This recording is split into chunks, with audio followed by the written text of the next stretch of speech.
صلی اللہ تعالی علیہ وعلی آلہ وعلی اصحابہ وبارک وسلم تسلیما کثیرا کثیرا اما بعد۔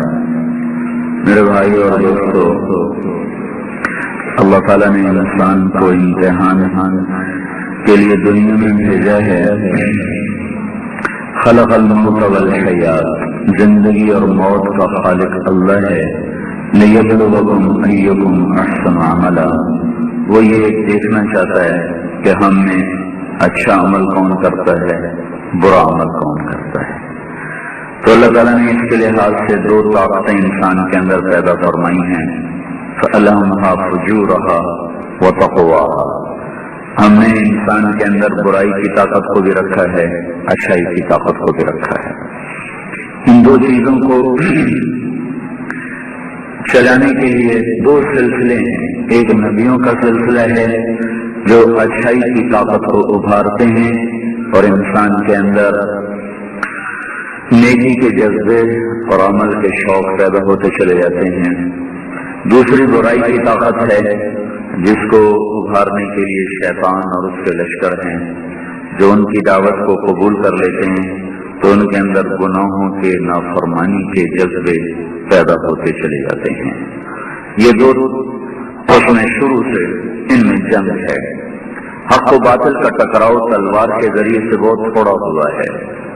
ہمارے نبی پاک صلی اللہ علیہ وسلم آخری نبی ہیں اور 1,24,000 نبی آئے ہیں۔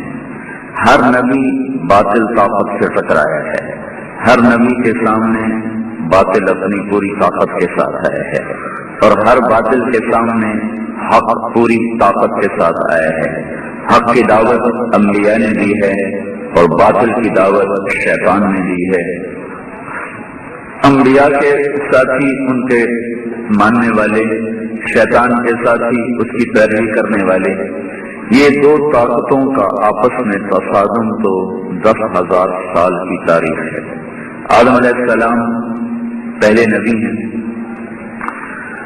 اس سے لے کر حضرت محمد صلی اللہ تعالی علیہ وسلم تک، موسیٰ علیہ السلام تک زیادہ نبی گزر گئے۔ موسیٰ علیہ السلام اور ہمارے نبی کے درمیان کوئی 2,000 سال کا فاصلہ ہے، زیادہ نہیں ہے۔ اور موسیٰ علیہ السلام اور آدم علیہ السلام کے درمیان وہ کوئی 6-7 ہزار سال کا فاصلہ ہے۔ موسیٰ علیہ السلام تک کسی نبی نے تلوار نہیں اٹھائی باطل کے خلاف اور کفر کی طاقت کے خلاف، کسی نبی کی تلوار نہیں چلی۔ نبی اپنی دعوت دیتا تھا، شیطان اپنی دعوت دیتا تھا، کچھ شیطان کے ماننے والے ہو جاتے، کچھ انبیاء کے ماننے والے ہو جاتے۔ آخر میں اللہ تعالیٰ خود فیصلہ کرتا تھا، اپنے عذاب کو اتار کر نافرمانوں کو ختم، فرما برداروں کو زندگی دیتا تھا۔ یہ موسیٰ علیہ السلام تک زیادہ نبی آگے چلے گئے اور موسیٰ علیہ السلام تک ہر نبی باطل کے سامنے کھڑا ہوا ہے، تلوار کے ساتھ نہیں، دعوت کے ساتھ۔ پہلا نبی جس نے تلوار کو اٹھایا ہے وہ یوشع علیہ السلام ہے۔ سب سے پہلی تلوار جو باطل کے خلاف استعمال ہوئی ہے وہ یوشع علیہ السلام ہے۔ اور یوشع علیہ السلام کے بعد پھر دوسرے نمبر پر داؤد علیہ السلام۔ داؤد علیہ السلام اس وقت ابھی چھوٹے تھے، طالوت و جالوت کی جنگ ہوئی تھی، تو اس میں طالوت تھے اہل ایمان کی طرف سے سالار لشکر اور جالوت تھا باطل کی طرف سے بادشاہ۔ تو دوسری جنگ جو بڑی قرآن ہمیں بتاتا ہے وہ طالوت اور جالوت کی ہے۔ پھر اس کے بیچ میں پھر کسی نبی کا ٹکراؤ باطل کے ساتھ تلوار کے ذریعے سے نظر نہیں آتا۔ دعوت ہے کہ وہ فرعون کے سامنے کھڑے ہیں اور اس کو کہہ رہے ہیں رسول من رب العالمین، اور نوح علیہ السلام اپنی قوم کے سامنے کھڑے ہیں اور انہیں کہہ رہے ہیں انی لکم نذیر مبین ان اعبدوا اللہ واتقوہ واطیعون۔ اور ہود علیہ السلام اپنی قوم کے سامنے کھڑے ہیں اور انہیں کہہ رہے ہیں ما لکم من الہ غیرہ۔ اور صالح علیہ السلام اپنی قوم کے سامنے کھڑے ہو کر کہہ رہے ہیں کہ ما لکم من الہ غیرہ، اور شعیب علیہ السلام اپنی قوم کے سامنے کھڑے ہو کر کہہ رہے ہیں ما لکم من الہ غیرہ۔ تو یہ ہر نبی دعوت کی جنگ تو لڑ رہا ہے، تلوار کی جنگ بہت کم لڑی گئی ہے۔ سب سے پہلے نبی عیسیٰ علیہ السلام، پھر داؤد علیہ السلام، پھر اس کے بعد پھر خاموشی ہے، پھر حضرت محمد صلی اللہ تعالی علیہ وسلم نے باطل کے خلاف تلوار کو اٹھایا ہے۔ موسیٰ علیہ السلام، یوشع علیہ السلام اور داؤد علیہ السلام، ان کی جو تلوار چلی ہے باطل کے خلاف، وہ حق کی دعوت کے لیے نہیں چلی، وہ ملک کی آزادی کے لیے چلی ہے۔ موسیٰ علیہ السلام کے ملک پر کافروں نے قبضہ کر لیا تو موسیٰ علیہ السلام نے کہا یا قوم ادخلوا الارض المقدسة التي كتب اللہ لکم۔ بنو اسرائیل کو موسیٰ علیہ السلام کہہ رہے ہیں تم تلوار اٹھاؤ اور ان کے خلاف قتال کرو اور اپنا ملک آزاد کراؤ۔ اس لیے تلوار نہیں اٹھائی جا رہی کہ ان کو دعوت دو، یہ دعوت قبول نہ کریں پھر ان کے خلاف جنگ کرو۔ طالوت جب داؤد علیہ السلام کے ساتھ لشکر لے کر جنگ کو نکلا ہے تو وہاں بھی یہی وجہ ہے، وہ فرما رہے ہیں داؤد طالوت کی قوم اپنے نبی سے وما لنا الا نقاتل فی سبیل اللہ وقد اخرجنا من دیارنا وابنائنا، ہم اپنے ملک کے لیے جنگ کیوں نہ لڑیں، ہمیں ملک سے نکال دیا گیا، بچوں سے دور کر دیا گیا، ہم جنگ لڑیں گے، ہمیں کوئی بادشاہ دو۔ تو دونوں جنگوں کی جو وجہ قرآن بتا رہا ہے وہ کلمے کی بلندی نہیں بتا رہا، ملک کی آزادی بتا رہا ہے۔ تو ان کے لڑنے کا مقصد چھوٹا تھا، اس وجہ سے ان کو مال غنیمت حلال نہیں تھا۔ وہ جنگ لڑتے تھے، مال اکٹھا ہوتا تھا، گائے بھیڑ بکریاں اونٹ سونا چاندی کپڑا زیور روپیہ پیسہ، وہ سارا ڈھیر لگ جاتا تھا اور کسی کو اجازت نہیں تھی مال غنیمت میں کوئی چیز لے، اوپر سے آگ آتی تھی اور جلا دیتی تھی۔ اگر اس میں سے کسی نے چوری کر لیا ہوتا تھا تو آگ نہیں آتی تھی، جب آگ نہیں آ رہی تو پتہ چلا کسی نے چوری کر لیا ہے اور پھر وہ چور پکڑا جاتا تھا، اس وجہ سے پھر اس سے مال برآمد کر کے دوبارہ وہاں رکھا جاتا تھا، پھر اوپر سے آگ آتی تھی اور جل کے ختم۔ لیکن اس امت کے لیے اللہ تعالیٰ نے مال غنیمت کو حلال قرار دیا کہ ان کا جو تلوار اٹھانا ہے وہ ہے اسلام کی سربلندی کے لیے، وہ ملک کی آزادی کے لیے نہیں ہے۔ قاتلوہم حتی لا تکون فتنہ، اللہ تعالیٰ نے اس امت کے لیے کہا کہ تم میرے راستے میں تلوار اٹھاؤ تاکہ یہ سارا کفر کا فتنہ ختم ہو جائے۔ تو حق و باطل کی جو جنگ ہے یہ تو 10,000 سال پرانی ہے، یہ 1400 سال اور بیچ میں شامل کر لو تو یہ 11,500 سال پرانی ہے، لیکن اس میں جو آپس میں جو ٹکراؤ ہے طاقت کے ذریعے سے وہ بس تھوڑا ہی ہے۔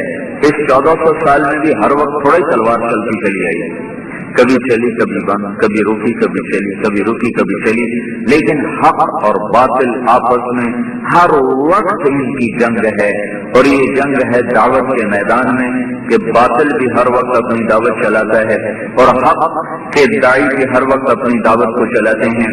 جب ایمان والوں کی دعوت قربانی کے ساتھ چلتی ہے تو اللہ حق کو غالب کر دیتا ہے، جب شیطان کی دعوت قربانی کے ساتھ چلتی ہے تو باطل غالب آ جاتا ہے۔ یہ اللہ نے دنیا کا نظام بنایا ہے، تلک الایام نداولها بین الناس، اور یہ اللہ تعالیٰ نے دنیا کی سنت بنائی ہے۔ من جد وجد، جو محنت کرتا اس کا صلہ ضرور پا لیتا ہے، غلط محنت کرے اللہ تعالیٰ اس کو اس کا پھل لگا دے گا، صحیح محنت کرے اللہ تعالیٰ اس کو اس کا پھل عطا فرما دے گا۔ تو یہ دو طاقتیں انسان کے اندر مسلسل کام کر رہی ہیں۔ جب خیر کی طاقت کو غذا ملتی ہے اور اس کے لیے لوگ قربانیاں دیتے ہیں تو انسان اچھے بننا شروع ہو جاتے ہیں، جب شر کی طاقت کو غذا ملتی ہے تو انسان برے بننا شروع ہو جاتے ہیں۔ شیطان اپنی دعوت دینے کا طریقہ بتاتا ہے اور قرآن اس کو بیان کرتا ہے تاکہ ہم اس سے محفوظ رہیں۔ فبما اغویتنی لأزینن لهم فی الارض ولأغوینہم اجمعین، شیطان یہ کہہ رہا ہے کہ میں جو تیرے بندوں کو گمراہ کروں گا نا، میں انہیں دنیا خوبصورت کر کے دکھا دوں گا، ان کو اتنی خوبصورت نظر آئے کہ دنیا ان کے لیے جنت یاد ہی نہ رہے گی۔ شیطان نے جو ہتھیار استعمال کرنا تھا نا، اللہ نے ہمیں بتا دیا کہ یہ اس کا ہتھیار ہے سے بچے۔ پھر اس نے کہا فبما اغویتنی لأقعدن لهم صراطك المستقیم ثم لآتینہم من بین ایدیہم ومن خلفہم وعن ایمانہم وعن شمائلہم ولا تجد اکثرہم شاکرین.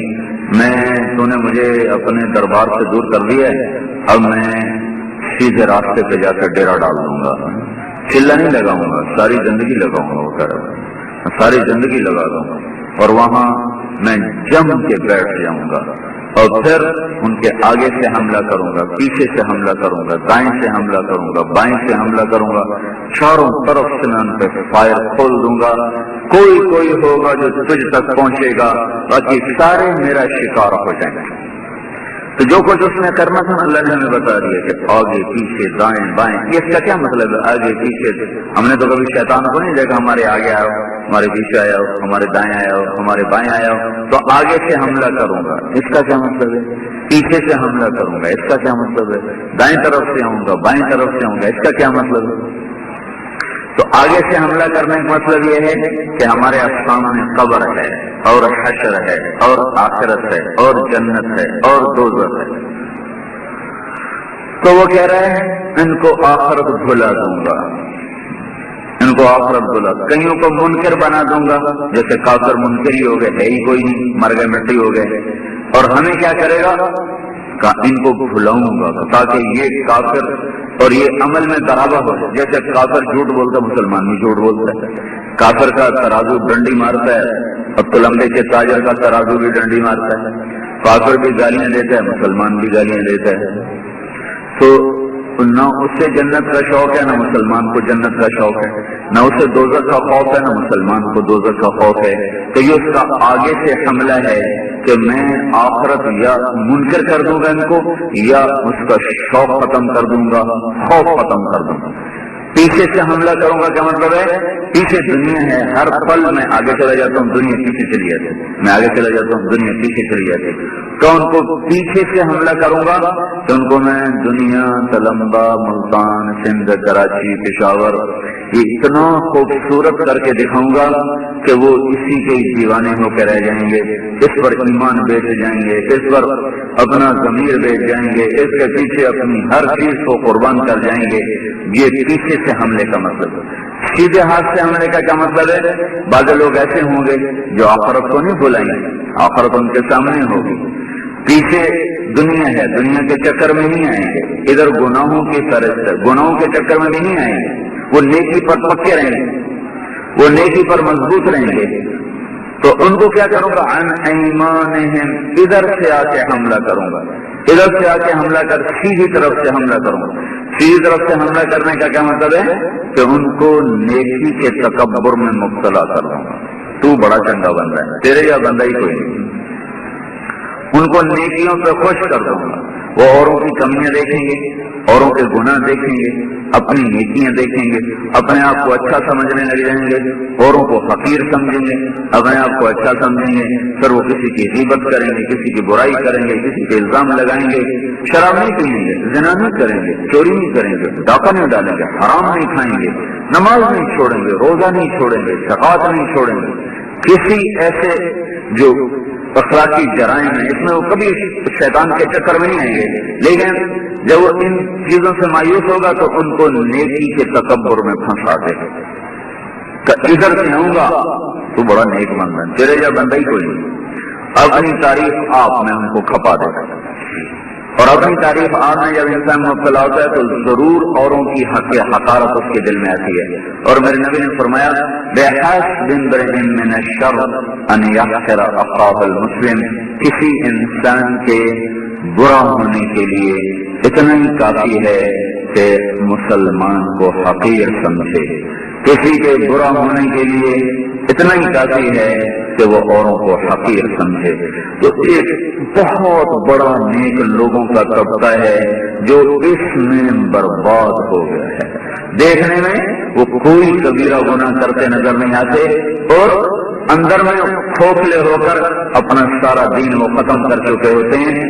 فخر میں مبتلا ہو کر، تکبر میں مبتلا، ایک پیسے کا تکبر ہے، ایک تہجد کا تکبر ہے، ایک فیکٹری کا تکبر ہے، ایک علم کا تکبر ہے، ایک زمین اور جائیداد کا تکبر ہے، ایک تبلیغ کا تکبر ہے.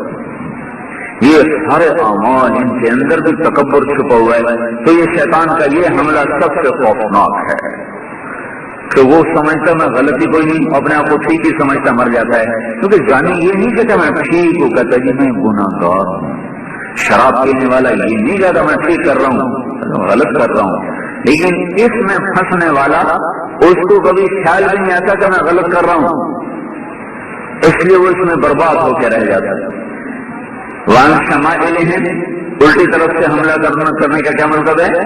یہ تو واضح ہے کہ ادھر زنا بھی ہے، شراب بھی ہے، جوا بھی ہے، جھوٹ بھی ہے، قتل بھی ہے، چوری بھی ہے، ڈاکہ بھی ہے، گانا بھی ہے، موسیقی بھی ہے، رقص بھی ہے، ناچ بھی ہے، اور ماں باپ کی نافرمانی بھی ہے، ظلم و ستم بھی ہے، اور سارے کبیرہ گناہ الٹے ہاتھ کی طرف اشارہ ہے۔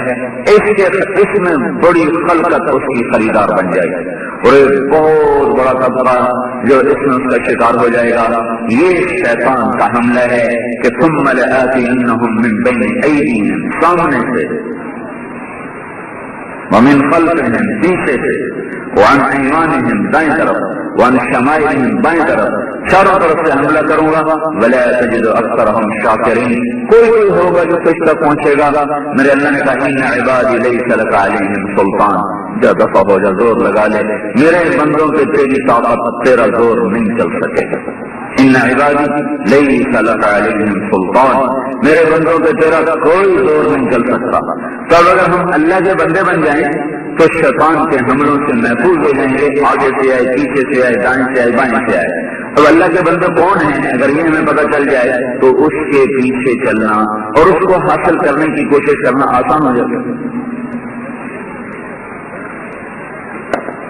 تو اللہ تعالیٰ نے قرآن میں صرف نہیں لیا ہے وعباد الرحمن، وعباد الرحمن ان عبادی، میرے بندے، لیس لک علیہم سلطان، تو جا، آگے سے آ، پیچھے سے آ، دائیں سے آ، بائیں سے آ، ان تیرا کوئی بار میرے بندوں پہ اثر نہیں کرے گا۔ پھر اللہ نے بتا دیا کہ میرے بندے ہیں کون؟ سید قریشی، پٹھان، راجپوت نہیں، میرے بندے کون ہیں؟ وعباد الرحمن، رحمان کے بندے، اللہ کے بندے کون ہیں؟ الذین یمشون علی الارض حونا، جو بڑے متواضع ہوتے ہیں، عاجز ہوتے ہیں، منکسر مزاج ہوتے ہیں، جن میں تکبر نہیں ہوتا۔ اللہ کے بندوں کی پہلی نشانی، اللہ کے بندوں کی پہلی پہچان، اللہ نے نماز نہیں بتائی، حج نہیں بتایا، روزہ نہیں بتایا، تبلیغ نہیں بتائی، قتال جہاد نہیں بتایا، علم درس تدریس نہیں بتایا، کیا بتایا؟ ان کے اخلاق کو بتایا کہ جو رحمان کے بندے ہیں نا، ان کے اخلاق بڑے اچھے ہوتے ہیں، وہ زمین پر بڑی عاجزی سے چلتے ہیں، بڑی تواضع سے چلتے ہیں، اور ان کی کیا نشانی ہے؟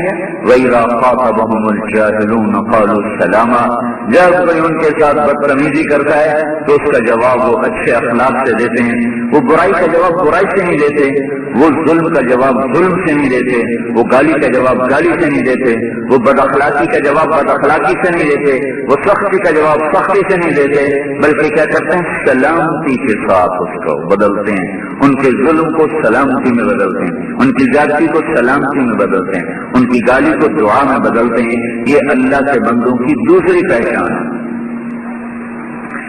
تیسرے نمبر پر آئی ہے عبادت، اور اللہ کے بندے کون ہیں؟ والذین یبیتون لربہم سجدا وقیاما، وہ راتوں کو اٹھ کر اللہ کے سامنے کچھ وقت ضرور اللہ سے الگ مناجات کرتے ہیں، کچھ وقت اپنے اللہ کو ضرور دیتے ہیں، وہ وقت اللہ کے ساتھ جو اللہ نے خود اپنے نبی سے کہا وَمِنَ اللَّيْلِ فَتَهَجَّدْ بِهِ نَافِلَةً لَكَ، سارا دن تجھے تبلیغ کی مصروفیت، سارا دن تجھے لوگوں کے کام نمٹانے ہیں، تو میرے لیے کچھ وقت نکال کہ جس میں صرف تو اور میں ہوں، تیسرا کوئی نہ ہو، تیسرا کوئی نہ ہو۔ وہ کیا ہے؟ رات کو اٹھا کر قُمِ اللَّيْلَ إِلَّا قَلِيلًا نِصْفَهُ أَوِ انقُصْ مِنْهُ قَلِيلًا أَوْ زِدْ عَلَيْهِ وَرَتِّلِ الْقُرْآنَ تَرْتِيلًا إِنَّا سَنُلْقِي عَلَيْكَ قَوْلًا ثَقِيلًا إِنَّ نَاشِئَةَ اللَّيْلِ هِيَ أَشَدُّ وَطْئًا وَأَقْوَمُ قِيلًا إِنَّ لَكَ فِي النَّهَارِ سَبْحًا طَوِيلًا۔ یہ اللہ تعالیٰ کہہ رہا ہے اٹھو، کچھ وقت اپنے اللہ کو دو، تنہائی کی ملاقات کے بغیر تعلق گہرا نہیں ہوتا۔ فَإِذَا فَرَغْتَ فَانصَبْ وَإِلَىٰ رَبِّكَ فَارْغَب، اللہ نے اپنے نبی کو تو حکم دیا کہ اٹھو، تہجد میں اٹھو، اور ہمیں ترغیب دی، ہمیں حکم نہیں دیا، ہمیں ترغیب دی۔ تتجافى جنوبهم عن المضاجع يدعون ربهم خوفا وطمعا ومما رزقناهم ينفقون. یہ جو میرے بندے ہیں نا، یہ رات کو بستروں سے جدا ہو جاتے ہیں، لیکن لفظ بڑا عجیب استعمال کیا ہے. یہ میرے بندے راتوں کو اٹھتے ہیں، بستروں سے جدا ہو جاتے ہیں اور اپنے رب کے سامنے کھڑے ہو کر کبھی شوق سے پکارتے ہیں، کبھی خوف سے پکارتے ہیں، کبھی محبت کا غلبہ، کبھی خوف کا غلبہ، کبھی شوق کا غلبہ. اس میں ان کے کبھی آنسو بہ رہے ہوتے ہیں محبت میں، کبھی خوف میں، کبھی ڈر میں. اس کے لیے جو لفظ استعمال ہے وہ تتجافا اور تتجافا کی اصل جفا ہے، جفا. اور جفا کا مطلب ہوتا ہے بے وفائی کرنا، بے وفائی کرنا. تو جب آدمی کسی سے بے وفائی کرتا ہے نا تو پلٹ تو اس کی طرف دیکھتا بھی نہیں ہے. اور بے وفا ہونا انسان کے لیے بہت بڑا عیب ہے. یہ بڑا بے وفا آدمی، بڑا غدار آدمی، بڑا بے اعتبارہ بندہ ہے، ادھر نیڑے لینے لگے آئے. تو اللہ تعالیٰ کیا کہہ رہا ہے؟ یہ میرے جو بندے ہیں نا اپنے بستروں سے بے وفائی کر جاتے ہیں. کمال. میری وفا میں آدمی وفا کب بدلتا ہے؟ جب کسی اور سے تعلق ہوئے تو پہلے سے آدمی پھر جفا کرتا ہے، دوسرے سے وفا کرتا ہے. اسی وقت ہی آدمی وفائیں بدلتا ہے. جب محبوب بدل جائے تو انسان کو بستر بڑا محبوب ہوتا ہے. نیند کی حالت میں بادشاہ ہو، صدر ہو، وزیر ہو، نیند کی حالت میں بیوی بھی اچھی نہیں لگتی، اب تو اولاد بھی اچھی نہیں لگتی. روٹی لوگ چھپ میں تھکے یار میں سمجھ دو میں بعد روٹی کھا لیتا ہوں دوڑا. جو بستر سے وفا ہے نیند کے وقت وہ اور کسی سے نہیں ہوتی. تو اس کی ضد میں اللہ طاقتور لفظ دے کر آیا کہ یہ میرے ایسے پیارے بندے ہیں نا، این اس وقت جب بستر سے وفا کا وقت ہوتا ہے یہ اس سے بے وفائی کر کے میرے آگے آ کے کھڑے ہو جاتے ہیں. یہ جو لوگ ہوں گے نا شیطان ان کو چکر نہیں دے سکتا ہے. والذین یبیتون لربہم سجدا وقیاما. پھر ان کی دعا اللہ نے بتائی کہ صرف وہ یہ نہیں مانگتے کہ مجھے پیسہ دے، مجھے رزق دے، وہ اللہ سے مانگتے ہیں رب الذین یقولون ربنا اصرف عنا عذاب جہنم ان عذابها كان غراما انها ساءت مستقرا ومقاما. یہ وہ لوگ ہیں جو راتوں کو اٹھتے کہتے ہیں یا اللہ دوزخ سے بچا لے، یا اللہ دوزخ سے بچا لے، یا اللہ بڑی اوکھی گاٹی ہے، بڑا مشکل مقام ہے، یا اللہ جہنم سے بچا لے. یہ اللہ تعالیٰ بتا رہا میرے بندے کون ہیں؟ والذین اذا انفقوا لم يسرفوا ولم يقتروا وكان بين ذلك قواما. میں ان کو رزق دوں زیادہ یا کم وہ اعتدال سے خرچ کرتے ہیں، تکبر کا خرچ نہیں کرتے، بخل کا خرچ نہیں کرتے، درمیانی راہ چلتے ہیں. والقصد في الفقر والغنا. میانہ روی سے چلنے والا کبھی تنگ دست نہیں ہوگا. تنگ دستی عام طور پر اس وقت آتی ہے جب آدمی اپنی حیثیت سے بڑھ کر خرچ کرنا شروع کر دیتے ہیں. تو کوئی زمین بیچتا ہے، کوئی دکان بیچتا ہے، کوئی قرضہ اٹھاتا ہے، کوئی کچھ کرتا ہے، کوئی جھوٹ ہیرا پھیری میں اور کھوٹ ملاوٹ کے کام شروع کر دیتا ہے اپنا پیسہ بڑھانے کے لیے. تو ان کی صفت بتائی گئی بیچ میں رہتے ہیں. والذین لا يدعون مع اللہ الہا آخر. جو اللہ کے سوا اور کسی کو نہیں پکارتے، مدد کے لیے صرف اللہ ہی کو پکارتے ہیں. ولا يقتلون النفس التي حرم الله الا بالحق.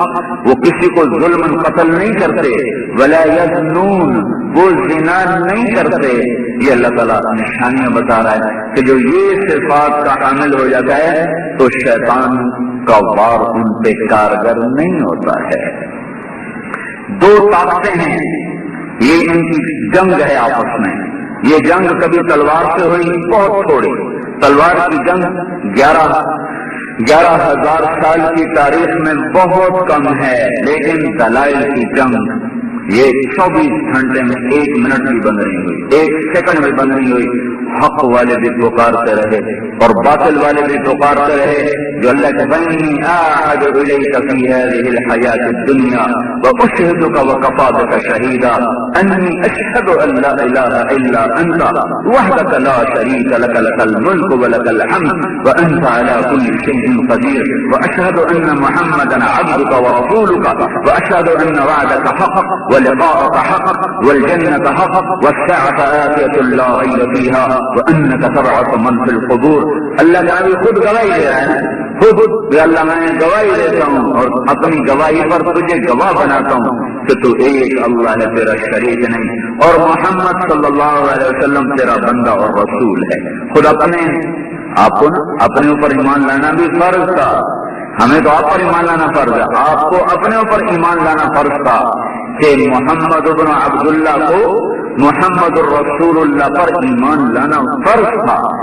میں گواہی دیتا ہوں یا اللہ کہ محمد میں تیرا بندہ اور تیرا رسول ہوں، اور میں گواہی دیتا ہوں جنت حق ہے، تیری ملاقات حق ہے، اور قیامت حق ہے، اور تیرے سامنے کھڑے ہونا بھی حق ہے، اور تو موت کے بعد لوگوں کو زندہ کرے گا، یہ بھی حق ہے۔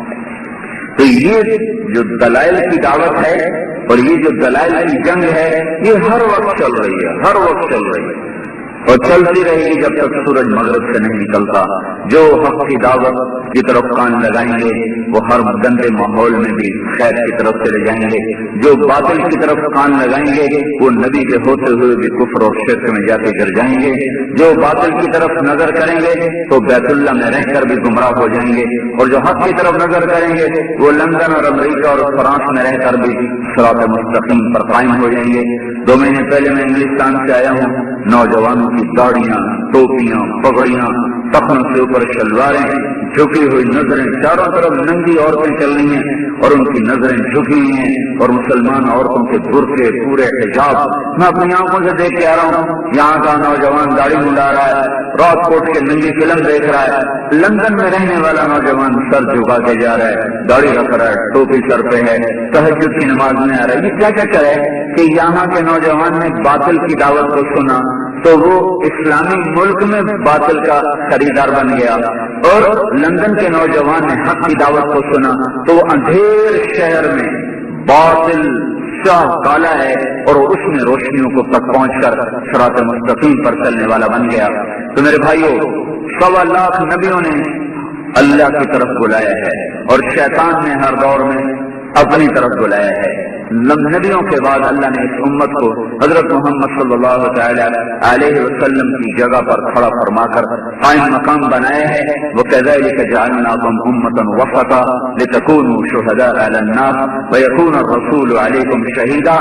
اب جیسے کہ نبی آتے رہے اور میرا پیغام پہنچاتے رہے اور حق کی گواہی دیتے رہے اور حق کے داعی بن کے چلتے رہے، اب سارے نبی چلے گئے، اب یہ امت قیامت تک حضرت محمد صلی اللہ تعالی علیہ وسلم کے بعد اور آپ کی ختم نبوت کی وجہ سے آپ کے پیغام کو لے کر ساری دنیا میں پھریں گے اور بندوں کو اللہ کی طرف متوجہ کریں گے، جیسے پہلے نبیوں نے اللہ کی طرف لوگوں کو کھینچا، یا قوم اعبدوا اللہ ما لکم من الہ غیرہ۔ اب یہ امت ساری دنیا کے انسانوں کو اللہ کی طرف کھینچنے والی بنے گی، بلانے والی بنے گی۔ جو اس آواز کو بلند کیا غریبوں نے، آج بھی تبلیغ کا 90% طبقہ غریب لوگ ہیں۔ اس وقت بھی جب کروڑوں لوگ تبلیغ کے میں لگ چکے ہیں، اب بھی 90% لوگ تبلیغ میں غریب ہیں۔ تو مشقتوں کی وجہ سے غریبوں میں طاقت پیدا ہو چکی ہے اور سہولتوں کی وجہ سے مالدار مردہ ہو چکے ہوتے، وہ اس قابل نہیں ہوتے کہ کام کر سکتے، اور غریب کے جسم میں قوت ہوتی ہے، برداشت ہوتی ہے، حالات کا مقابلہ کرتے کرتے کرتے صبر پہلے آیا ہوا ہوتا ہے، مشقت پہلے ہوتی ہے، پیدل چلنا کوئی مسئلہ نہیں ہے، بھوک برداشت کرنا کوئی مسئلہ نہیں ہے، اور مشقت میں چلنا کوئی مسئلہ نہیں ہے۔ تو جو آدمی دنیا میں زیادہ ہوتا ہے تو وہ اپنی خواہشات میں پھنس جاتا ہے، سردی آتی ہیٹر چلتا ہے، گرمی آتی ہے ایئر کنڈیشن چلتا ہے، سواری پاؤں تلے ہوتی ہے، تو جسم کی طاقت گھٹ جاتی ہے، اور یہ کام ہے محنت کا، وہ کر نہیں پاتا۔ اللہ تعالیٰ کے نبی کے پہلے ساتھی غریب لوگ، مالدار لوگ نہیں تھے، غریب لوگ تھے، پہلے مار کھانے والے غریب لوگ۔ جب روم کے بادشاہ کو آپ نے دعوت نامہ بھیجا تو اس نے پوچھا کوئی ہے عرب سے کوئی قافلہ آیا ہوا ہے؟ تو انہوں نے کہا ایک قافلہ آیا ہوا ہے، انہوں نے کہا اس کو بلاؤ، وہ قافلہ آ گیا، اس میں ابو سفیان رضی اللہ تعالیٰ عنہ ابھی مسلمان نہیں ہوئے تھے، تو اس نے کہا میں تم سے سوالات کروں گا، جواب صحیح دینا۔ تو ان سوالات میں ایک سوال یہ تھا، اس نبی کے ماننے والے غریب لوگ ہیں کہ مالدار لوگ ہیں؟ تو ابو سفیان نے کہا کہ غریب لوگ۔ تو روم کے بادشاہ نے کہا سچ کہا، سچے نبی کی یہ بھی ایک نشانی ہے کہ اس کی بات پر سب سے پہل کرنے والے غریب لوگ ہوتے ہیں، مالدار نہیں۔ تو اللہ نے اس کام کو، یہ دعوت کی محنت چلی، اللہ نے اس کو اس گئے گزرے دور میں غریب لوگ، اب بھی غریب لوگ چل رہے ہیں، غریب لوگ۔ تو روم کے بادشاہ نے کہا سچ کہا، سچے نبی کی یہ بھی ایک نشانی ہے کہ اس کی بات پر سب سے پہل کرنے والے غریب لوگ ہوتے ہیں، مالدار نہیں۔ تو اللہ نے اس کام کو، یہ دعوت کی محنت چلی، اللہ نے اس کو اس گئے گزرے دور میں غریب لوگ، اب بھی غریب لوگ چل رہے ہیں، مسکین لوگ، آدھے سے زیادہ مجمع سرحد پر ہوتا ہے، سرحد کے اکثر لوگ فقیر ہیں، اکثر غریب لوگ، اوپر پہاڑوں سے اترے ہوئے، چلاس سے اترے ہوئے، گلگت سے اترے ہوئے، اور ادھر چترال سے اترے ہوئے، اور ادھر وہ چلاس سے اترے ہوئے، اور ادھر آگے دیر سے، سوات سے۔ ایک پٹھان آیا کرتا تھا جب میں ریمنڈ پڑھتا تھا، اگی مانسرا سے بھی آگے ہے، وہاں سے ریمنڈ آیا کرتا تھا 4 مہینے لگانے، ہر سال 4 مہینے لگاتا تھا، چھوٹے کرتا تھا۔ تو اگی سے ریمنڈ پیدل آتا تھا، پیسے نہیں ہوتے تھے اس کے۔ چند سال پہلے میں ریمنڈ سے نکلا، لاہور جا رہا تھا، تو کچھ 6-7 کلومیٹر چلا گیا تو سڑک کے کنارے میری نظر پڑی تو ایک پٹھان بستر سر پہ رکھا ہوا جا رہا تھا۔ میں نے پہلے جانے نہیں دیا، گزر گیا، پھر مجھے اچانک خیال ہے اس کو لگتا ہے اس کے پاس پیسے نہیں ہیں اور اس نے کسی سے سوال نہیں کیا اور پیدل ہی چل پڑا ہے، پتہ نہیں اس نے کہاں جانا ہوگا۔ تو میں نے گاڑی روک لی، تو میرے قریب آیا تو میں نے کہا آ جاؤ، بیٹھ جاؤ، بیٹھ گیا۔ رات کا وقت، مغرب کی نماز پڑھ کے میں نکلا تھا۔ میں نے پوچھا کہاں جا رہے ہو؟ کہنے کا ہنگو جا رہا ہوں۔ ہنگو ریمنڈ سے کچھ 400 کلومیٹر ہے۔ میں نے کہا پتا ہے ہنگو کدھر ہے؟ کہنے کا میں ہنگو کا ہوں۔ ہنگو کا ہوں؟ کیسے جا رہا ہوں؟ ایسے ہی جا رہا ہوں، کرایہ کوئی نہیں ہے، کسی سے نہیں مانگا، چل پڑا ہے۔ ٹھوکر پر اس کو اتار کر میں نے 1000 روپیہ دیا، وہ لیتا نہیں تھا، محنت کر تو اس کو پیسے دے کے آپ بس پہ چلے جاؤ۔ تو اس وقت بھی دین کی محنت میں لگنے والے لوگ غریب لوگ، لیکن اس کام میں طاقت ایسی ہے کہ 6 بر-اعظم کے انسانوں کو ہدایت ملنا شروع ہو گئی، اور ہر عمر کے لوگ، ہر طبقے کے لوگ، مالدار، غریب، پڑھے لکھے، ان پڑھ، مرد، عورت، گمراہی کے پھیلانے والے بھی ہدایت کر۔ تو بھائیو، مجھے بھی حرم میں مصر کا گلوکار ملا تھا، جیسے ہمارا جنید جمشید تھا نا، جنید جمشید وہ مصر کا جنید جمشید تھا، داڑھی رکھی، مدینے میں ہی آ گیا، وہ مصر چھوڑ کے مدینے ہی آ گیا، کمال نام ہے اس کا۔ تو ناچنے والوں کو مسجد نبوی میں بیٹھا تھا، ناچنے والوں کو اسٹیج سے اتار کر منبر رسول پہ بیٹھا تھا۔ 2 مہینے پہلے انگلستان میں جنید جمشید سے ملاقات ہوئی، وہ باندھا ہوا ہے 7 مہینے لگانے، سعید انور اور کرکٹ والا اور دونوں ہیں۔ تو مجھ سے جنید جمشید نے کہا مولانا صاحب ایک دن تھا میں یہاں گانا گانے آیا کرتا تھا، آج میں اللہ کی بات لے کر آیا ہوا۔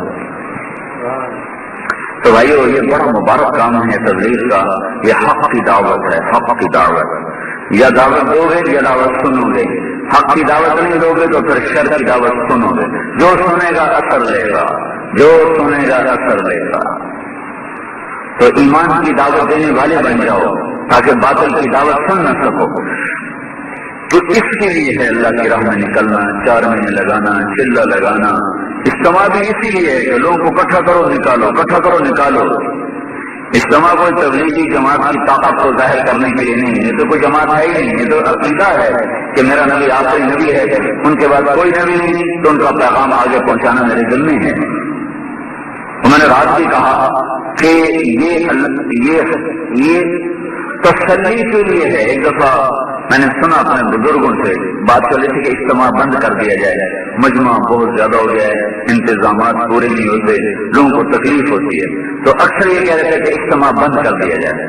تو اس وقت فیض الحق صاحب ہمارے بڑے اکابر میں سے ہیں، انہوں نے یہ بات فرمائی کہ یہ باتیں ساری ٹھیک ہیں، لیکن یہ اجتماع ہونا ضروری ہے کہ اس میں اہل ایمان کے لیے تسلی ہے کہ اب بھی خیر کی دعوت اگر چلے تو اتنا مجمع اکٹھا ہو سکتا ہے. ساری دنیا کے شیطان اکٹھے ہو جائیں اتنا مجمع نہیں اکٹھا کر سکتے.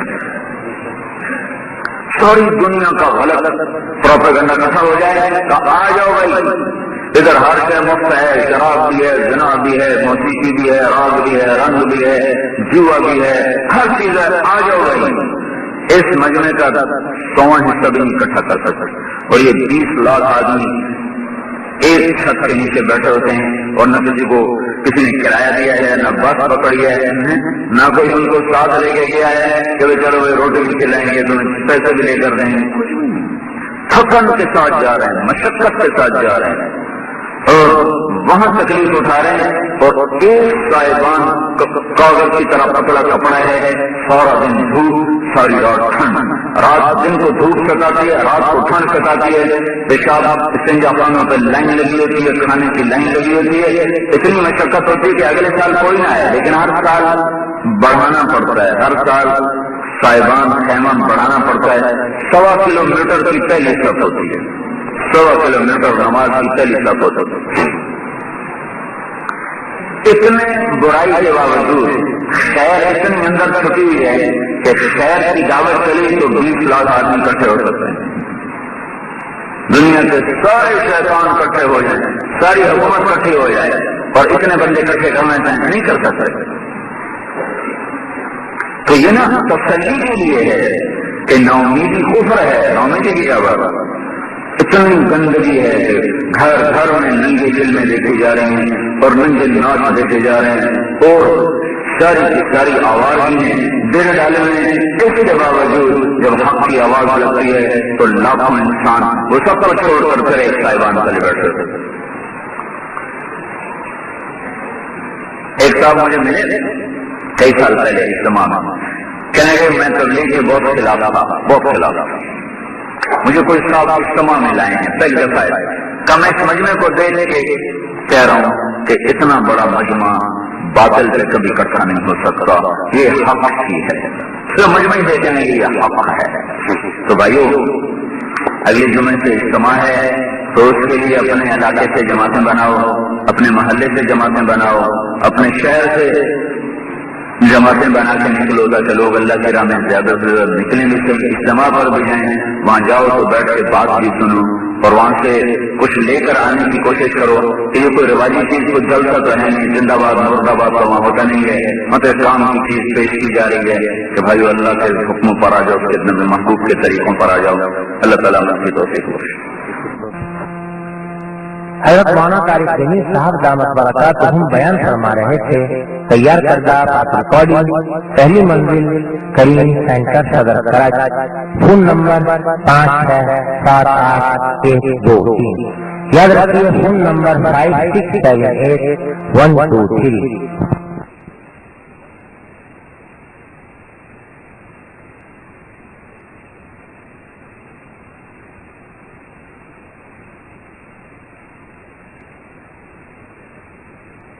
میرے محترم بھائی اور دوستو، اللہ تبارک و تعالی نے اس کائنات کو اندھیرے اور نور کے ساتھ چلایا ہے. کبھی اندھیرا ہے، کبھی روشنی ہے. ابھی روشنی ہے، تھوڑی دیر پہلے اندھیرا تھا. چند گھنٹوں کے بعد پھر اندھیرا ہوگا، روشنی غائب ہوگی. اس جہان کی اصل اندھیرا ہے، روشنی کو اللہ مشرق سے لے کر آتا ہے. سورج نہ نکالے، ساری کائنات اندھیروں میں ڈوب جائے. قل ارأیتم ان جعل اللہ علیکم اللیل سرمدا الى یوم القیامہ من الہ غیر اللہ یاتیکم بضیاء.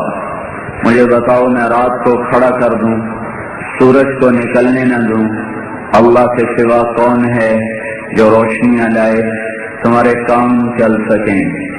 روشنی دوست اور دشمن کی پہچان کا ذریعہ، صحیح اور غلط راستے کی پہچان کا ذریعہ، کھڈا ہے، روڈ سلامت ہے، تمیز کا ذریعہ، سانپ ہے، لاٹھی ہے پتھر ہے سونا ہے، اپنا ہے پرایا ہے، دوست ہے دشمن ہے، یہ پہچان اس سورج کی روشنی سے ہوتی ہے۔ سورج انسانی جسم میں زندگی کو دوڑاتا ہے، زمین میں حرارت کو پیدا کرتا ہے، فصلوں کے اگنے کا ذریعہ ہے۔ وجعلنا سراجا وہاجا، آسمان سے آگ برسانے والا چراغ ہے جو انسانوں کی زندگی کے لیے ایک بہت بڑا ذریعہ ہے۔ یہ اللہ تعالیٰ بند کر دے، نکلنے نہ دے، تو یہ ساری کائنات چند ہفتوں کے اندر ٹھنڈی ہو کر ختم ہو جائے گی۔ ایک اس کائنات کا اندھیرا ہے، ٹھیک اسی طرح انسانی دل پر بھی روشنی بھی آتی ہے، اندھیرا بھی آتا ہے۔ انسان کا سینہ بھی ایک کائنات ہے، انسان کا دل بھی ایک جہان ہے، اس میں روشن بھی ہے، اس میں سیاہی بھی ہے، اس پر دن بھی چڑھتا ہے، اس پر رات بھی آتی ہے۔ کائنات کی رات وہ انسانوں کو چیزوں کی پہچان ختم کر دیتی ہے۔ جب دلوں پر اندھیری رات چھا جاتی ہے تو انسانوں پر حق اور باطل کی تمیز ختم ہو جاتی ہے۔ کائنات پر جب اندھیرا چھاتا ہے تو اپنے پرائی کی تمیز ختم ہو جاتی ہے، اور جب دل کی دنیا پر اندھیرا چھاتا ہے تو سچ اور جھوٹ کی تمیز ختم ہو جاتی ہے۔ جب کائنات پر اندھیرا چھاتا ہے تو سونے اور پتھر کی پہچان ختم ہو جاتی ہے۔ جب دل کی دنیا پر اندھیرا چھاتا ہے تو دنیا اور آخرت کی تمیز ختم ہو جاتی ہے۔ اس کائنات کے اندھیروں کو دور کرنے کے لیے اللہ سورج کو لے کر آتا ہے، اور دل کے اندھیروں کو دور کرنے کے لیے اللہ تعالیٰ نے قرآن کو ذریعہ بنایا ہے۔ رمضان ساری آسمانی کتابوں کے لیے ہے، روزے آسمانی کتابوں کے لیے ہیں۔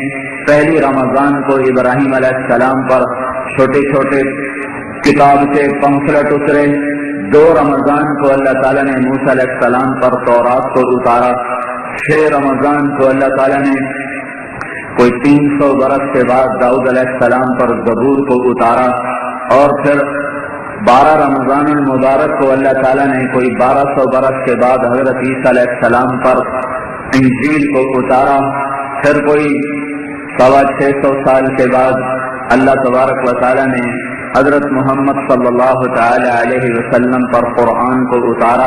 انا انزلناہ فی لیلۃ القدر، 21 رمضان کو پہلی وحی اتاری گئی غار حرا میں، جب ہمارے نبی پاک صلی اللہ علیہ وسلم کی عمر مبارک 40 سال 8 مہینے اور 10 دن ہو چکی تھی۔ اس وقت اللہ تبارک و تعالی نے آپ پر اقرأ بسم ربک الذی خلق، یہ پہلی وحی اللہ تعالیٰ نے اتاری ہے۔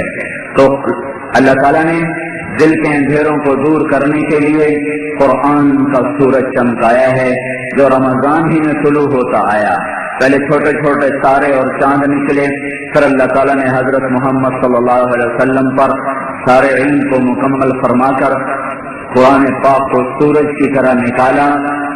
قرآن کی روشنی نے حق و باطل کو بتایا، سچ کو الگ کیا، جھوٹ کو الگ کیا، توحید کو الگ کیا، شرک کو الگ کیا، آخرت کو الگ بتایا، دنیا کو الگ بتایا۔ انصاف الگ ہے، ظلم الگ ہے، یہ ایک نہیں ہو سکتے۔ سچ اور جھوٹ میں فرق ہے، زنا اور نکاح میں فرق ہے، شراب اور دودھ میں فرق ہے، سود اور تجارت میں فرق ہے، عبادت اور کفر میں فرق ہے، ماں باپ کی فرمان برداری نافرمانی میں فرق ہے، حلال اور حرام میں فرق ہے، ظلم اور عدل میں فرق ہے، پاک دامنی گندگی میں فرق ہے، جوئے میں پاکیزگی میں فرق ہے، ظلم و ستم قتل و غارت چوری اور ڈاکہ اور تقدس پاک دامنی حلال کمانا، یہ فرق یہ روشنیاں قرآن لے کر آیا ہے۔ قرآن اگر نہ اترتا کائنات اندھیرا تھا، انسان اندھیرے میں تھے، سورج چلا جائے تو ہم مر جائیں گے، اس سے زیادہ کوئی ہم پر آفت نہیں آ سکتی۔ قرآن کی روشنی نہ ہوتی تو ہم ایسا مرتے کہ انسانوں کے سب سے نکلتے، ہم جانور بنتے، پھر جانور بن کے مرتے، پھر اللہ کی پکڑ میں آتے، ہمیشہ کی آگ میں جلتے، ہمیشہ کی ناکامیاں مقدر ہوتی۔ قرآن وہ روشنی ہے جو بتاتا ہے کہ راستہ کیا ہے، آج ساری دنیا کے دلوں پر اندھیرا ہے. كظلمات في بحر لجي يغشاه موج من فوقه موج من فوقه سحاب اذا اخرج يده لم يكد يراها. آج پوری دنیا کے دلوں کا حال وہ ہے جو قرآن کی یہ آیت بتاتی ہے. اندھیرے کے اوپر اندھیرا ہے، تہ بتہ اندھیرے چھائے ہوئے ہیں، اوپر نیچے اندھیروں کی ایسی تہ چڑھی ہوئی ہے کہ ساری دنیا کے کافروں سے میں کیا گلہ کروں. ساری دنیا کا مسلمان بھی اللہ کو چھوڑ کر روپے کا پجاری، سونے کا پجاری، پیسے کا پجاری، غریب بھی کہتا ہے پیسے کے بغیر کچھ نہیں بنتا، مالدار بھی کہتا ہے پیسے کے بغیر کچھ نہیں ہے، حکمران بھی کہتا ہے دولت کے بغیر کچھ نہیں ہے. مرد عورتوں کی پکار ہے پیسہ ہے تو سب کچھ ہے، پیسہ نہیں ہے تو کچھ نہیں ہے. قرآن کی تعلیمات کو بھلایا، قرآن کے خوبصورت پیغام کو بھلایا جو یہ پیغام دے رہا ہے کہ اللہ ہے تو سب کچھ ہے، اللہ نہیں تو کچھ نہیں ہے، اللہ ملا تو سب کچھ ملا، اللہ نہ ملا تو کچھ بھی نہ ملا. دلوں کو روشن کرنا ہے، نور اللہ دے گا. اللہ نور السماوات والارض مثل نورہ کمشکاۃ فیہا مصباح المصباح فی زجاجہ الزجاجۃ کأنہا کوکب درّی یوقد من شجرہ مبارکہ زیتونہ لا شرقیہ ولا غربیہ یکاد زیتها یضیء ولو لم تمسسہ نار نور علی نور یہدی اللہ لنورہ من یشاء. میرا رب ہے جو نور ہی نور ہے، میرا رب ہے جس کا نور کائنات میں پھیلا ہے، میرا اللہ ہے جو دلوں کو نور بخشتا ہے، میرا اللہ ہے جو دلوں میں ایمان کا چراغ جلاتا ہے، میرا اللہ ہے جو اس میں قرآن کا تیل ڈالتا ہے، میرا اللہ ہے جو اس سے تقوی کی شمع سے، تقوی کی دیا سلائی سے آگ دکھاتا ہے. پھر میرا اللہ ہے جو سارے وجود کو نورانی کرتا ہے اور اس کی گوٹی گوٹی نور نور بن جاتی ہے. سب سے پہلا نور اللہ کی پہچان ہے، سب سے پہلا نور اللہ کی شناخت ہے، سب سے پہلا علم اللہ کو جاننا ہے، سب سے پہلی دانائی اللہ کو پہچاننا ہے. سب سے پہلا دنیا کا کام اس کائنات کے مالک اور خالق کو جاننا اور پہچاننا ہے، جس کو انسان اپنے علم سے نہ جان سکتا ہے نہ پہچان سکتا ہے. دانشور اور نقطہ داں اور فلسفی اور منطقی اور ساری دنیا کے سائنسدان ان کا علم بل ادارک علمہم فی الآخرہ بل ہم فی شک منہا بل ہم منہا عمون، وہ اللہ کو نہیں جان سکتے. قرآن جو حضرت محمد صلی اللہ علیہ وسلم کے سینہ مبارک اور پاک دل پر اترا، یہ قرآن پہچان کا ذریعہ ہے. وہ یہ بتاتا ہے کہ اس کائنات کا ایک خالق ہے، کوئی چیز خود بخود نہیں بنی، ایک چیز خود بخود چیزیں نہ شد، ایک آہیں خنجرے سے نہ شد، کوئی چیز خود بخود نہیں بنی. زمین کو بچھایا ہے تو کوئی خالق ہے، آسمان کو اٹھایا ہے تو کوئی خالق ہے، سورج کو دہکایا ہے تو کوئی خالق ہے، اور چاند کو ٹھنڈا کیا ہے تو کوئی خالق ہے، تاروں کو نور بخشا ہے تو کوئی خالق ہے، رات کا اندھیرا ہے تو کوئی اس کا بنانے والا ہے، دن کی روشنیاں ہیں تو کوئی بنانے والا ہے، پھول میں مہک ہے تو کوئی بنانے والا ہے، یہ انسان کا سراپا اور وجود ہے تو کوئی بنانے والا ہے، یہ پانیوں کی آبشاریں اور چشمے ہیں تو کوئی بنانے والا ہے، یہ میٹھے چشمے، یہ میٹھے دریا، یہ کڑوے سمندر، یہ کڑوے پانی ہیں تو کوئی بنانے والا ہے. کھانوں میں دودھ ہے تو کوئی بنانے والا ہے، نافے میں مشک ہے تو کوئی بنانے والا ہے، پھل میں مٹھاس ہے تو کوئی پیدا کرنے والا ہے، پرندوں کی بلند اڑان ہے کوئی پیدا کرنے والا ہے، یہ ٹھنڈی ہوا کا جھونکا ہے تو کوئی اس کو چلانے والا ہے، یہ درختوں کا سبزہ ہے تو کوئی ان کو رنگ دینے والا ہے، یہ لوہے میں سختی ہے تو کسی نے اس کے اندر سختی کو بھرا ہے، سونے میں قیمت ہے تو کسی نے اس کو قیمتی بنایا ہے، ہیرے میں چمک ہے تو کوئی ہے جس نے اس کو چمکدار بنایا ہے، موتی آبدار ہے تو کوئی ہے جس نے موتی کو یہ رنگ بخشا ہے. یہ ساری کائنات بتا رہی ہے کہ یہ خود بخود نہیں بنی. سنریہم آیاتنا فی الآفاق وفی انفسہم حتی یتبین لہم انہ الحق. ساری کائنات میں دیکھو گے، اپنے آپ میں دیکھو گے تو تمہیں نظر آئے گا کہ کوئی ہے، کوئی ہے، کوئی ہے. وہ کون ہے؟ وہ کون ہے؟ وہ انسان نہیں بتا سکتا، وہ سائنس نہیں بتا سکتی، وہ قرآن بولا کہ وہ کون ہے۔ اللہ الذی رفع السماوات، وہ اللہ ہے جس نے آسمان کو اٹھایا ہے۔ هو الذی جعل لکم الارض ذلولا، وہ اللہ ہے جس نے زمین کو بچھایا ہے، وہ اللہ ہے جس نے زمین کو بغیر بلڈوزر کے بچھایا ہے۔ اور والجبال ارساہا، وہ اللہ ہے جس نے پہاڑوں کو گاڑا ہے۔ فسالت اودیۃ بقدرها، وہ اللہ ہے جس نے پانی کو بہایا ہے۔ ھذا عذب فرات سائغ شرابه، وہ اللہ ہے جس نے پانی کو میٹھا کیا۔ وھذا ملح اجاج، وہ اللہ ہے جس نے پانی کو کڑوا کیا۔ ومن کل تأکلون لحما طریا، وہ اللہ ہے جس نے پانیوں میں مچھلیوں کو پیدا کیا، کڑوے پانی کی مچھلی الگ، میٹھے پانی کی مچھلی الگ۔ وہ اللہ ہے جس نے آسمان کی چھت کو بلند کیا۔ رفع سمکھا فسواہا، وہ اللہ ہے جس نے دن اور رات کو لایا۔ وأغطش لیلها وأخرج ضحاها، وہ اللہ ہے جس نے زمین کو بچھایا۔ والارض بعد ذلك دحاها، وہ اللہ ہے جس نے اس کے اندر سے پانی کو نکالا۔ اخرج منها ماءها، اور چارے کو نکالا۔ ومرعاها، اور پہاڑوں کو گاڑا۔ والجبال ارساها، وہ اللہ ہے جس نے ان درختوں کو وجود بخشا۔ فانبتنا فيها حبا وعنبا وقضبا وزيتونا ونخلا وحدائق غلبا وفاكهة وأبا، وہ اللہ ہے جس نے گندم کو، پھل کو، پھول کو، زیتون کو، کھجور کو، گندم کو وجود بخشا، تمہارے جانوروں کے لیے چارے کو وجود بخشا۔ وہ اللہ ہے جو ان لکڑی بے جان لکڑی کے اندر سے میٹھا آم نکالتا ہے، سفید امرود نکالتا ہے۔ انار تو دیکھو اس کا ایک ایک دانہ اللہ کی وحدانیت پر پکار پکار کر گواہی دے رہا ہے۔ کون ہے جس نے مجھے رنگ بخشا؟ کون ہے جس نے مجھے سرخی بخشی، سفیدی بخشی، مٹھاس پیدا کی، کھٹاس پیدا کی، پردوں میں لپیٹا، اوپر تہ بتہ خوبصورت ان کی تہیں لگائیں، ان کی خوبصورت پیکنگ فرمائی، اس کے اوپر چھلکا لگایا، اس کو ایک چھوٹے سے درخت کے ساتھ لگایا، کڑوے کسیلے درخت کے ساتھ اللہ نے اتنا خوبصورت پھل لگایا جس کا دانا دانا بتا رہا ہے کوئی ہے۔ وہ کون ہے؟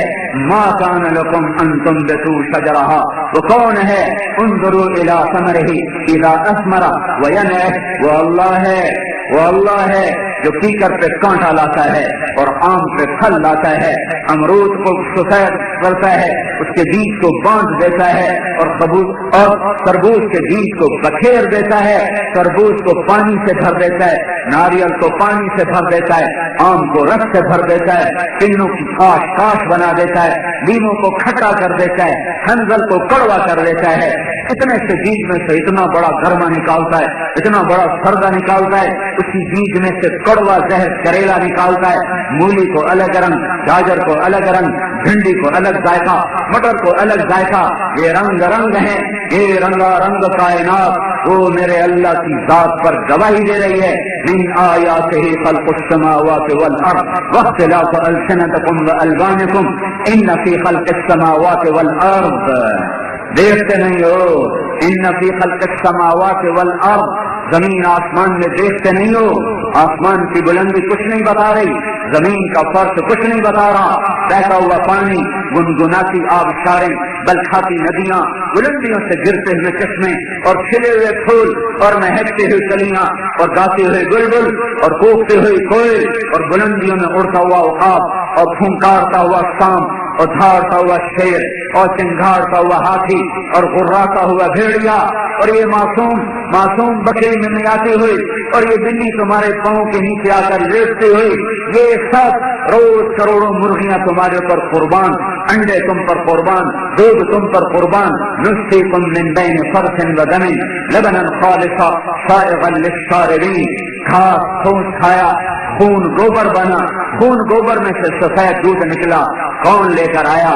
یہ سب سے پہلی روشنی ہے کہ ساری دنیا کے انسان اور تلمبے والے اپنے اللہ کو پہچانے کہ اللہ ہے، وہ مشرق میں بھی ہے رب المشرق، وہ مغرب میں بھی ہے والمغرب، اور وہ رب المشرقین بھی ہے، شمال و جنوب رب المغربین بھی ہے، شمال و مشرق، شمال جنوب، شمال اور جنوب مشرق، شمال مغرب، جنوب مغرب، لہو ما فی السماوات وما فی الارض وما بینہما وما تحت الثری اینما تولوا فثم وجہ اللہ، آگے اللہ، پیچھے اللہ، دائیں اللہ، بائیں اللہ، مشرق میں اللہ، مغرب میں اللہ، شمال میں اللہ، جنوب میں اللہ، بلندیوں پر اللہ، چوٹیوں پر اللہ، میدانوں کے چوڑے پیڑ اور میدانوں کے کھلے ہوئے سینے وہ بتا رہے ہیں اللہ ہے، اور ریت کے سینے اڑنے والے ریت کے ذرات وہ بتا رہے ہیں کہ اللہ ہے، بلند و بالا چوٹیاں اور اس پر جمی ہوئی برف وہ بتا رہی ہے کہ اللہ ہے، گھنے جنگل درختوں کے بھرے ہوئے پہاڑ، چوٹیوں پر کئی 100 فٹ کی بلندی کے درخت وہ بتا رہے ہیں کہ اللہ ہے، بلوچستان کے کالے پہاڑ ہوں، مری کے سبز پہاڑ ہوں، اور وہ گلگت کے سفید پوش کا پہاڑ ہوں، وہ راکا پوشی ہو اور وہ کیٹو ہو اور وہ ننگا پروت ہو اور وہ ہمالیہ ہو، ہندو کش ہو، قراقرم ہو، کوہ سلیمان ہو، یہ سب کچھ بتا رہا ہے ان فی خلق السماوات والارض واختلاف الليل والنهار والفلك التي تجري في البحر بما ينفع الناس وما انزل الله من السماء من ماء فاحيا به الارض بعد موتها وبث فيها من كل دابه وتصريف الرياح والسحاب المسخر بين السماء والارض لآيات لقوم يعقلون. بلند آسمان، بچھی ہوئی زمین، رات اور دن کا آنا اور جانا، سمندر میں چلنے والی کشتیاں، سینا چیر کر کراچی سے لے کر عدن پہنچنے والی، جدہ پہنچنے والی، لندن، نیو یارک پہنچنے والے، ساؤتھ افریقہ پہنچنے والی کشتیاں، اور آسمان سے برستا ہوا پانی، اگتا ہوا دانا، پھٹتا ہوا دانا، نکلتی ہوئی کوپل، زمین میں جاتی ہوئی جڑ، پھیلی ہوئی شاخیں، خوبصورت سائے اور لٹکے ہوئے پھل اور خوشے اور گوشے، اور آسمان پر چھائے ہوئے بادل اور ہواؤں کے بگولے اور ٹھنڈی ہوا اور گرم ہوا، یہ سب کچھ بتا رہی ہے کہ سب کچھ بنایا ہوا اللہ کا ہے، اور اللہ اس کائنات کا وحدہ لا شریک مالک ہے. الملک لا شریک لہ، کوئی شریک نہیں. قل هو اللہ احد، کہہ دو وہ اکیلا ہے، اکیلا نہیں ہے، یکتا ہے، یکتا، اکیلے سے بھی آگے، جس کا دوسرا بن ہی نہیں سکتا. اللہ الصمد، وہ بے نیاز ہے. کیوں بے نیاز ہے؟ لم یلد ولم یولد، نہ بیوی نہ بچہ نہ ماں نہ پیو. میں تو نیاز مند ہوں کہ میرا پیو بھی ہے، میری ماں بھی ہے، میری بیوی بھی ہے، میرے پتر بھی ہیں. میں تو اتنا بھی بندے ہوا، ہیٹھا بھی بنے ہوا. میرا رب نہ اوپر سے بندھا نہ نیچے سے بندھا. لم یلد ولم یولد، نہ اوپر ماں باپ نہ نیچے بیوی بچے. لہذا جو احد ہو، جو صمد ہو، جو لم یلد ہو، جو لم یولد ہو، وہ اپنے دعوے میں سچا، وہ اپنے قول میں سچا. کیا؟ ولم یکن لہ کفوا احد، کوئی ہے پھر اس جیسا، کوئی ہے پھر اس جیسا. هل تعلم له سمیا، هل تعلم له سمیا، هل تعلم له سمیا. من الہ غیر اللہ یاتیکم بضیاء، من الہ غیر اللہ یاتیکم بلیل. الہ مع اللہ، الہ مع اللہ بل هم قوم يعدلون. الہ مع اللہ بل اکثرهم لا يعلمون. الہ مع اللہ قلیلا ما تذکرون. کوئی ہے اس جیسا؟ میرے بھائیو، دل کے اندھیرے دور کرو. تو لمبے نو بجلی لبے نہ لبے، کوئی گل کوئی نہیں. دل نو بجلی دیو.